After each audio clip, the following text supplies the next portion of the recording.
இன்றைக்கி நம்ம என்ன செய்ய போகிறோன்னா சூப்பரான ஊத்தாப்பமும் வடகரியும் செய்ய போகிறோம். வாங்க வடகரிக்கு என்னென்ன தேவையான பொருள்னு பார்க்கலாம். வெங்காயம், தக்காளி, இதுக்கப்புறம் பார்த்திங்கன்னா இது வந்து கடலைப்பருப்பை வந்து ஊற வச்சு அரைச்சிருக்கோம். என்னென்ன போட்டு அரைச்சி ஃபஸ்ட்டு நம்ம வந்து இதை வந்து ஊற வச்சுருக்கோம். இதில் பார்த்திங்கன்னா காஞ்ச மிளகா, அதுக்கப்புறம் கொஞ்சம் சோம்பு போட்டு அரைச்சி எடுத்துக்கலாம். வச்சுருக்கோன்னா காஞ்ச மிளகாவும் சோம்பும் போட்டு அரைச்சிருக்கோம். எண்ணெய், உப்பு, இது வந்து இஞ்சி பூண்டு பேஸ்ட்டு, குழம்பு மிளகாத்தூள், தனி மிளகாத்தூள், கரம் மசாலா, இது வந்து பட்டை, கிராம்பு, சோம்பு இதெல்லாம் வச்சுருக்கோம். இதுதான் இப்போ தேவையான இன்க்ரீடியன்ட்ஸ்.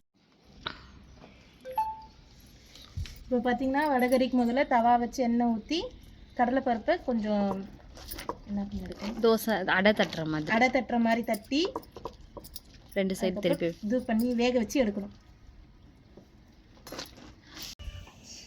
இப்போ பார்த்திங்கன்னா ஒரு சைடு வெந்துருச்சு. இப்போ நெக்ஸ்ட்டு சைடு திருப்பி போட்டு சும்மா லைட்டாக வேக வச்சா போதும் எண்ணெய் ஊற்றி. நம்ம ஏன்னா அதுக்கப்புறம் லாஸ்ட்டாக வந்து இதில் குழம்புல போடும் போதும் அது நல்லா வெந்து போயிடும். ஸோ வந்து இந்த மாதிரி வேக வச்சுட்டா போதும்.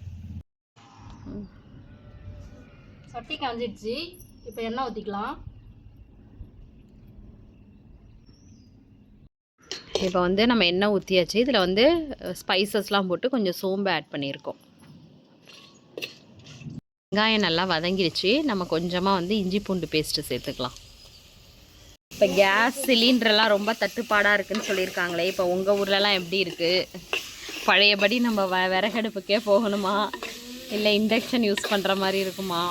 நம்ம வந்து உப்பு கொஞ்சமாக ஆட் பண்ணிக்கலாம். இப்போ வந்து இதில் வந்து கொஞ்சம் தனி மிளகாத்தூள், கரம் மசாலா, அதுக்கப்புறம் குழம்பு மிளகாய்த்தூள் எல்லாத்தையும் போட்டு நல்லா வதக்கிக்கலாம். சிலிண்டருமே பார்த்திங்கன்னா புக் பண்ணவங்களுக்குலாம் நிறைய பேருக்கு புக்கே ஆகலைன்னு சொல்லிட்டு இருந்தாங்க, ஓப்பனே ஆகலைன்ட்டு. ரொம்பவே கஷ்டம்தான். இல்லை வாடை போகலை தானே, ஸ்மெல் அடிக்குது. இப்போ நம்ம தேவையான அளவுக்கு தண்ணி ஊற்றிக்கலாம். அதை போட்டுக்கலாம். மசாலா பச்சை வடை போயிடுச்சு. இப்போ நம்ம வந்து அந்த வடை மாதிரி தட்டி வச்சுருந்தோம்ல, அதை உதித்து விட்டு இதில் போட்டுக்கலாம். குழம்பு பார்த்திங்கன்னா நல்லா கொதிச்சிடுச்சு. இப்போ கொத்தமல்லி தூவி இறக்கிடலாம்.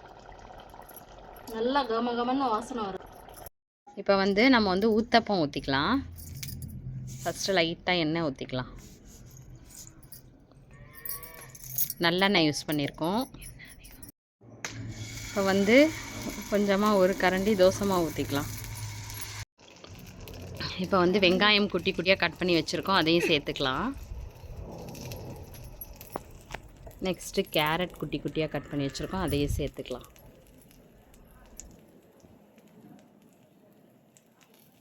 கொஞ்சம் வந்து இட்லி பொடி தூவிக்கலாம் மேலே. இன்றைக்கி எங்கள் ஸ்ட்ரீட் சமையல்னால் என்ன சமையல்னால் ஆனியன் போட்டு பொடி ஊத்தாப்பம், அதுக்கப்புறம் பார்த்திங்கன்னா வடகரி, நல்லா சூப்பரான வடகரி.